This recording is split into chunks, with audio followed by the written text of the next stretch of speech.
I've never seen 4.5 months after an election, signs still up. Have you ever seen that? You all follow policy. I've never seen that in all my country.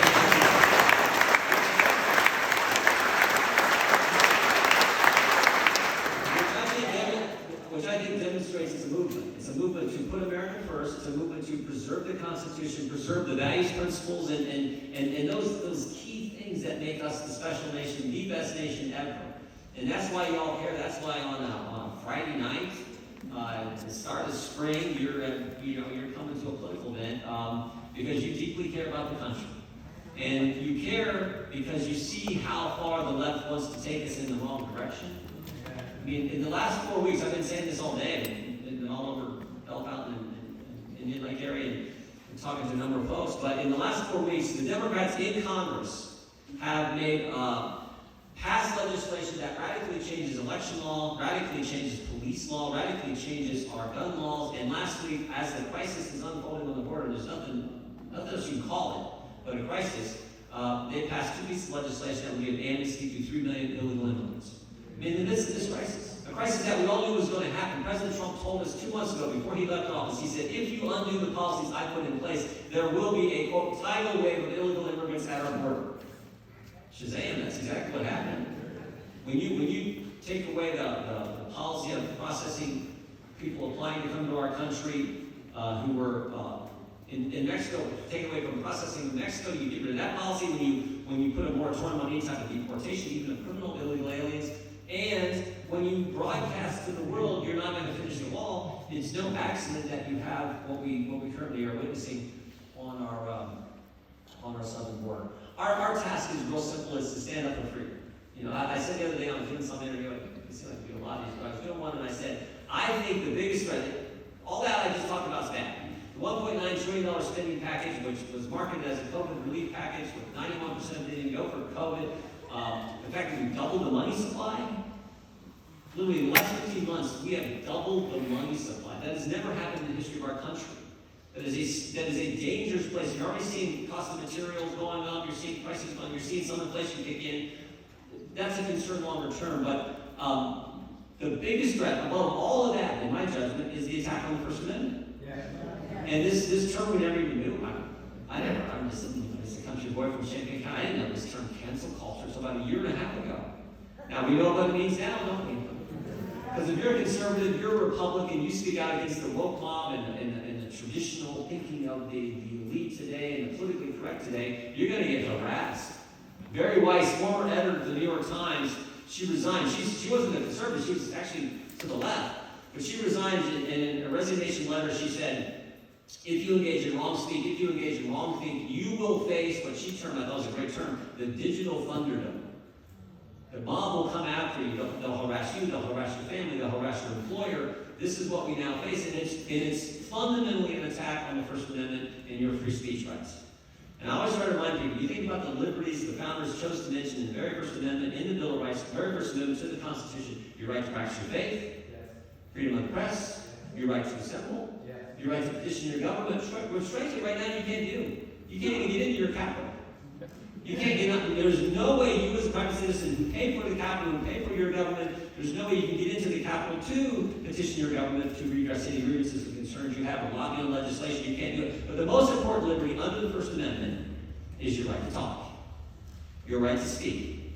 More important than anything else, because you can't really exercise any of the other liberties, you can't talk about it. And what is the left going after? They're going after your ability to speak, and particularly to speak in a political nature, political fashion, about the things you care about. That's what they're attacking. And just to really get after you, the very next right the founders mentioned, in the Second Amendment, they're coming after that too, to make it that much tougher for you to speak. It is really scary where they're going. So our charge is just to, I tell them all the time, I would love to work with Democrats, if we could, for the good of the country. Joe Biden, the one thing he did well was, at his inauguration, when he spoke, he talked about unity. 3 hours later, he signed a bunch of executive orders, and ever since that point, it has not been unity whatsoever. It's been just the opposite. He campaigned as the moderate, the alternative to Bernie Sanders, who was going to just, temper things. That was the message. And got to office, was sworn in, and has done everything that the left wing of his party wants him to do. So our job is to push back. I try to do it every day as the guy who gets the privilege of representing you in the Congress. Every time we see someone being attacked, push back against it. I mean, we laugh at some of this cancel culture stuff. Muppet, Kermit the Frog and the Muppets, Dr. Seuss, Looney Tunes. That's kind of funny. Okay, it's crazy, but it's serious stuff.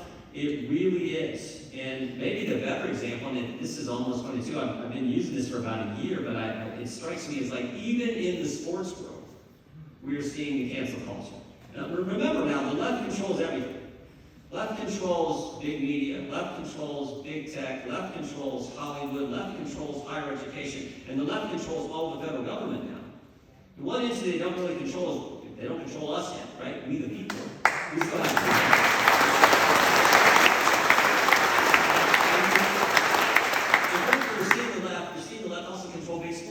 And this is, remember Drew Brees about a year or so ago said we should stand for the anthem, stand for the pledge, and stand for the anthem. Drew Brees, he's as apple pie as it gets. He got attacked. He got harassed. James Harden says we should support our law enforcement, our great law enforcement to protect us. By the way, the dumbest policy I've ever seen. 26 years in politics, I've seen a lot of stupid ideas. Most of them from Democrats, but I've seen a couple from Republicans too. A lot of them, the dumbest one ever, defund the police. This bill the Democrats passed 3 weeks ago in the House, thank goodness, hasn't got through the Senate yet. Maybe we'll talk about it in a second. Defunds the police, it's crazy. James Harden says, back to blue, he gets harassed for supporting law enforcement. The best one was Mike Gundy, football coach. Have I shared this with you before? Maybe I did last room. Mike Gundy, football coach at Oklahoma State. Played quarterback for Oklahoma State, from Oklahoma, apple pie, hero in that state, everything else. Been football coach for like 15, 16 years. Won the Big 12. Mike Gundy goes fishing last summer with his family, posts a picture online, great day fishing, happens to be in the picture with a One American News t-shirt. Almost lost his job. Almost, in America, if you can almost lose your job for fishing in the wrong shirt, we got a problem, right? So this is why it's important you step up, speak out anytime you think someone's getting harassed for exercising their First Amendment liberties. The other thing that we can fight back on, and I'm gonna make this point. The one institution or the one entity that the left doesn't completely control now is state and local government, right? And this week, and this is a testimony to Matt's leadership. This would not have what the General Assembly did on Wednesday. Was it Wednesday, Matt? Wednesday. When they overrode the governor's veto. That is a step for freedom, right?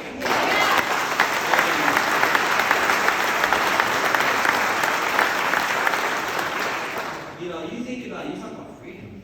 Jeepers, the last year with this COVID. And look, it's serious, we need to treat it serious, and we all did. As Americans, we understand that. But you think about what, particularly mostly Democrats, Democrat governors and Democrat mayors around the country did. Told us we couldn't go to work, couldn't go to church, couldn't go to school, couldn't go to a loved one's funeral. But meanwhile, people telling us that, like Governor Newsom went to a 5-star restaurant and had dinner with their friends and lobbyists at the same time they were telling us we couldn't have Thanksgiving with our family. Remember all that? So what the General Assembly did, and again, without mass leadership, this does not happen. Sends a message, and we need more states. When it comes to election law, we need the same kind of thing. States stepping up, the legislature stepping up, reasserting their constitutional authority to put in place the right kind of election law and the right kind of just law in general that respect the freedom of we the people. And that was a big win for us this past week. So I don't know what we're supposed to do, Paul. Am I supposed to take a couple questions, or Matt coming up, and Nino coming up, or no? We'll take questions. We have a microphone. Oh, we'll take a couple questions. I'll try to give short answers. I talk too long. Anybody that wants a question, just raise your hand. I'll get the mic out. Okay, I know there's going to be hands up. I remember it was right before it was back in October we were here last, right? Yeah, the big crowd then too. It was great. It was great.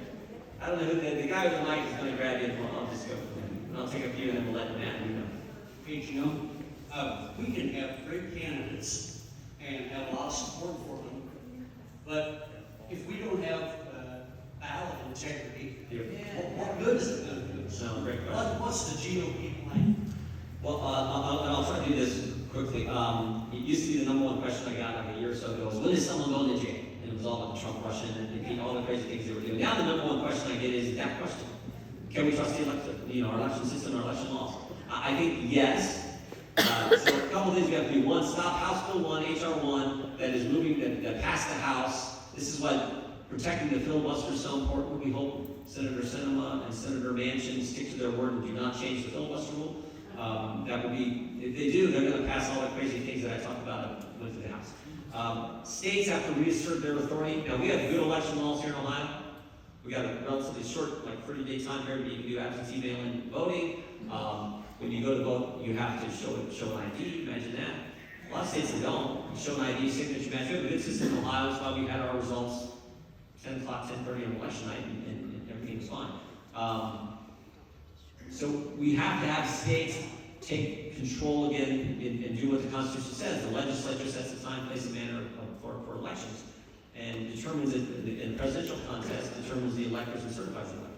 So that has to happen. You're seeing Georgia do that now, and of course the left's going crazy. They're saying Georgia's trying to require some, safeguards and safeguard the integrity of the election by requiring voter ID and different things, and they're calling racism and all kinds of crazy names. It's what the left does. Remember the definition Rush Limbaugh had for, he said, a racist is his definition. Racist is anyone who wins a debate with a liberal, right? That's what. But they always call us in. We're not. Of course, we're not. We believe in the individual. We're all creating God's image and God needs inalienable rights. We all believe that. But it's like the left doesn't call us names. So that has to happen as well. I'm convinced what happened. I'll go quickly. What happened in the 2020 presidential race is, in the run to the elections, the Democrats said, we can't win if we don't change the rules. So they said, we got to change the rules, we got to change them. It doesn't matter if you change them in California or it doesn't matter in Alabama, you got to change them in the swing states. So we're going to change, we got to attempt to change the rules in Georgia, Pennsylvania, Michigan, Wisconsin, and Arizona. The key swing states. They had a problem though. Every single one of those states, the state house and state senate, was controlled by Republicans. So they said, wow, we can't do it constitutionally, we can't go through the legislature. Republicans control. So what are we going to do? We're going to go to partisan courts, or we're going to go to a partisan Secretary of State and go around the Constitution and change the law. And that's what they did. And Pennsylvania is the best example, because in Pennsylvania the law said election day is at 8 o'clock Tuesday. They sued, Democrats sued with the state Supreme Court, Democrats control it, they said no, election day is 5 o'clock Friday. They extended the election 3 days. And in Pennsylvania the law says that there's a signature verification you have to do for every ballot.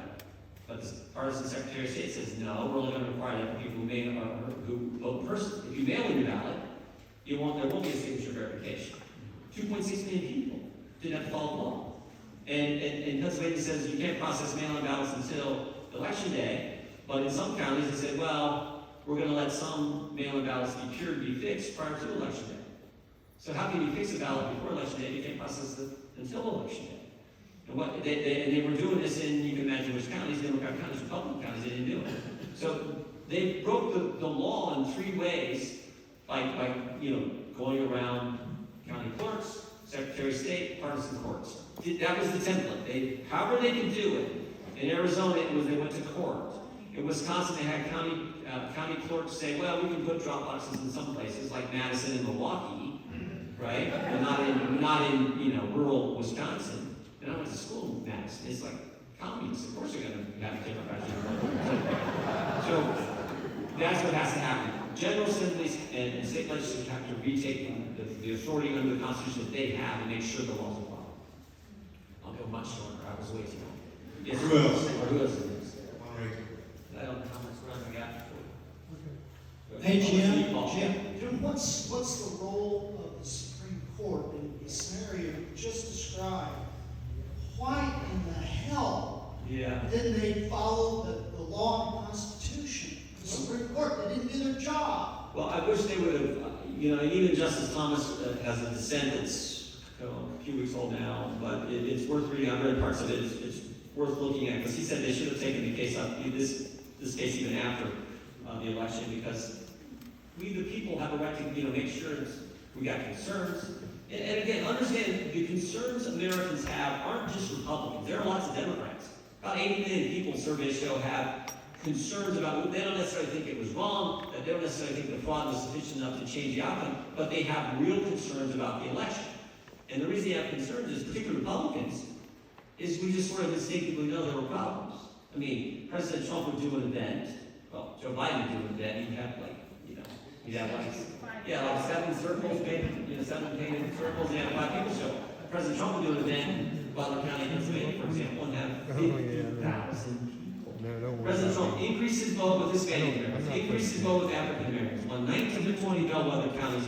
Republicans in the House won 27 of 27 toss-up seats. President Trump got 11 million more votes than he did in 2016. He won Ohio by 8, Iowa by 8, and Florida by 3, but somehow lost to a guy who never left his house, right? So that, you sort of think like, wow, that something doesn't seem quite right. So this is why, week after the election, Congressman Comer, who taught Republican Oversight Committee, and I called for an investigation. Let's just find out. Let's do an investigation. Just because lots of people have concerns. And, Democrats wouldn't have any of it. They just called us all names and said we're crazy. It was the big lie and all this baloney stuff. Oh, remember this. Only Democrats are allowed to object to election results. Right? That's the rule. We can't. We're not allowed to. Because every single election in the presidential race, every January 6th this century, when a Republican was about ready to have the electoral votes counted and become, president, every single time Democrats object. But Republicans object, like we did on January 6, 2021, to the unconstitutional way Pennsylvania, for example, did their election. Somehow we're terrible, we're wrong, we're crazy. We tried to undo the will of the people. Go figure. I had fun on, so January 13th was the day the House had the debate on the impeachment. And before you do the debate on the actual articles of impeachment, you have the debate on the rules that govern the debate on the articles. So during the rule debate that morning, Jim McGovern is the top Democrat on the Rules Committee chairman, been in Congress 20-some years, long-time Democrat and member of Congress. And during the debate, he used that term, Republicans tried to last week undo the will of the people.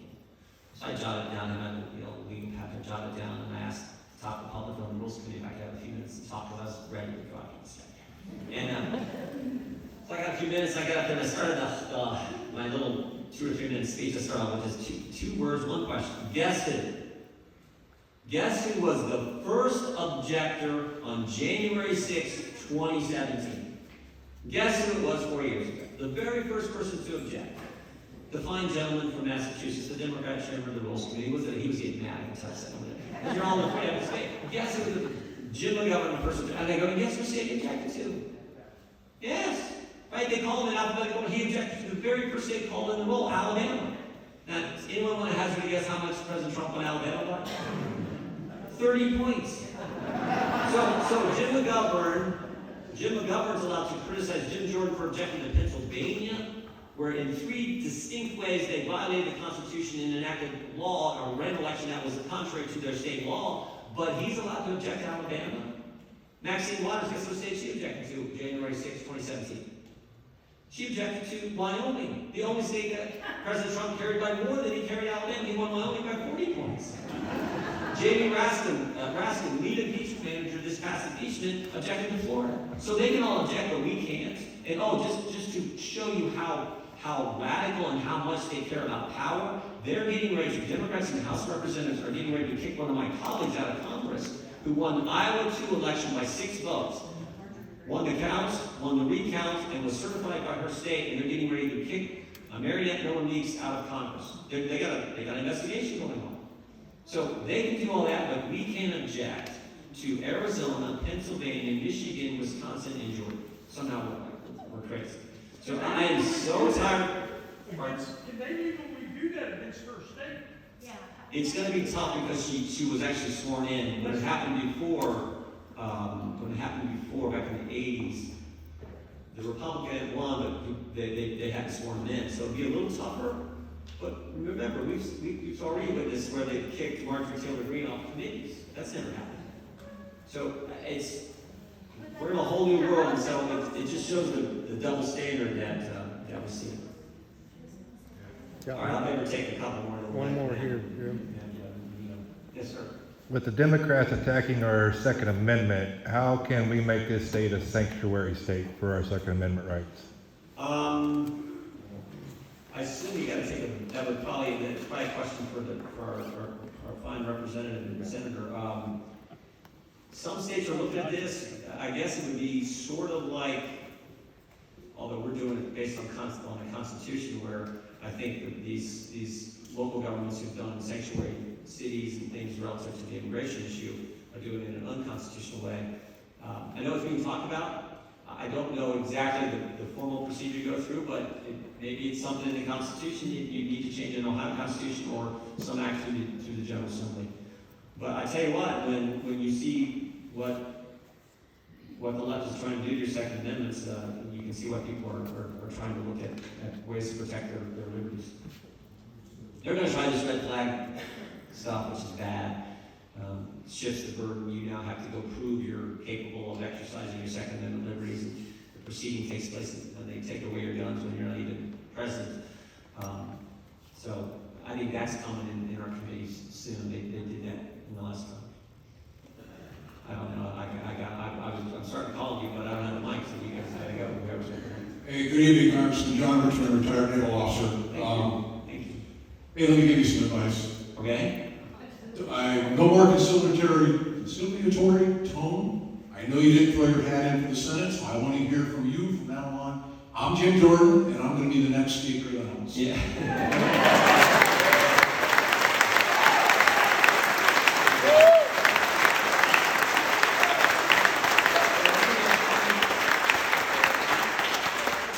I do think, look, right now I would, as I said earlier, I would love to work with Democrats if they want to work on some of the action. Just saying, I'm good at It's good for the country.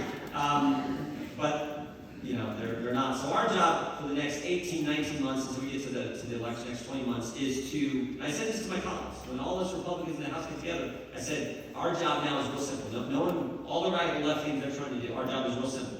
Get in their way as much as possible, and then go tell the American people why it was appropriate we got in their way, why it was the right thing to do to get in their way because of all of your things. So we have to do that for the next.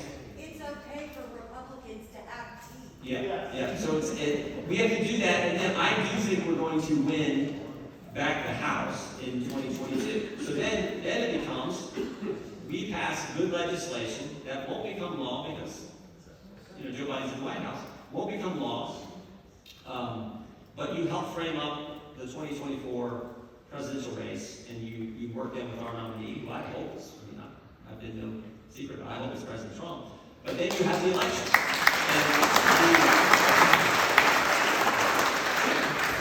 And that's just the nature, that's just how American politics works. So that's how we have to, I think, conduct ourselves over the next year and a half. If all that happens, what I want to do is the committee in Congress, historically, that has been the committee focused on safeguarding your liberty, is the House Judiciary Committee.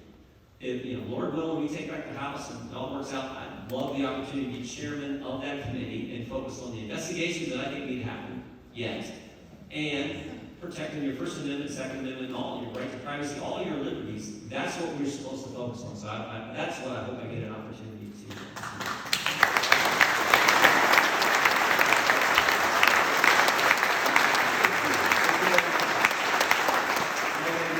Best representative. One more. Oh, all right. I guess So I got one silly question. all right. One second question. There you go.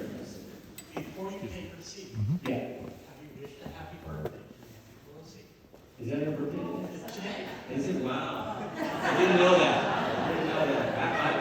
Look.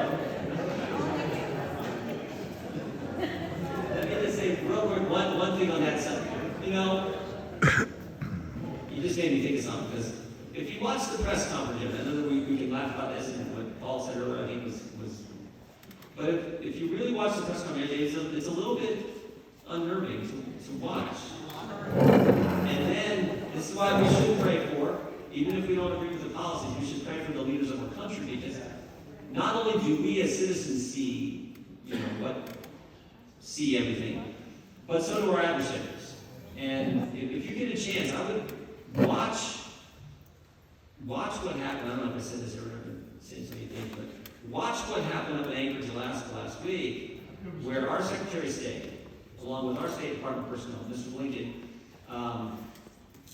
was, meeting with his counterparts from China. And the treatment that our side received from the Chinese was just totally inappropriate and just wrong. That's the part that is serious, because we're talking about national security here, and this is why it's important that we, and I know y'all pray for our government, our leaders. That to me, coupled with what we witnessed at the press conference yesterday, is a real concern. Because if you don't project strength and you don't project confidence, the Russians and the Chinese see this, and they obviously do. And there is no way the Trump administration with Mike Pompeo sitting in that same seat that Tony Blinken sat in, there is no way the Chinese would treat that. It just would not happen. And based on the fact that the policies and the strength that President Trump and his team projected. So I'm nervous about that, and it's as serious as it gets. So keep that in mind as well. God bless you all. Thank you. Have a great Easter.